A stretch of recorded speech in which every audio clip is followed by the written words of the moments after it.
বাড়ির বিছানা বা বাড়ির খাট এনে দিতে পারে আপনাকে সৌভাগ্য। আমি অনেক সময় দেখেছি বাস্তু ভিজিট করতে গিয়ে যে বাড়ির যে খাটটা পুরো রাউন্ড সার্কেলে, পুরো রাউন্ড, এই রকম খাট বাড়িতে যদি থাকে আপনার প্রসপারিটি এবং ডেভেলপমেন্ট ব্লকড হবে। সব থেকে বড় কথা হচ্ছে যে ওই ঘরে যদি কাপেলরা শোয়, হাজব্যান্ড ওয়াইফের মধ্যে রিলেশনশিপ ইস্যু তৈরি হয়ে যাবে এবং জীবনটা যেন গোল গোল চক্কর খেতে থাকবে। আবার এটাও দেখেছি অনেকের বাড়িতে স্টিলের খাট অথবা লোহার খাট থাকে। স্টিলের খাট বা লোহার খাটে শোবেন না, এতে সমৃদ্ধি ব্লকড হয়। এই জন্য সবসময় চেষ্টা করবেন কাঠের খাটে শোয়া, এবং তাতে আপনাদের প্রসপারিটি এবং ডেভেলপমেন্ট গ্র্যাব আপনি করতে পারবেন। আর জন্ম ছক অনুযায়ী আপনি যে আপনার যে দিকটা সুটেবেল সেই দিকে মাথা দিয়ে শোবেন।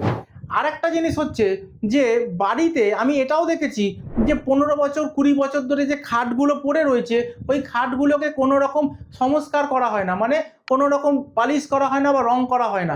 তাতে একটা নেগেটিভ এনার্জি থাকতে থাকতে কনজিউম করে যায়। তাই জন্য আপনারা 15 বছর বা 20 বছরের পুরনো খাটগুলোকে পারলে একবার পালিশ করুন বা রং করে আবার তাতে শোয়া শুরু করুন, দেখবেন আপনার পুরনো আটকে থাকা ভাগ্য আবার খুলে যেতে পারে। আরেকটা জিনিস, যে খাটের পাশে কোনো উঁচু জায়গায় কোনো লাইট বা কোনো কিছু আপনি রাখবেন না মাথার পাশে।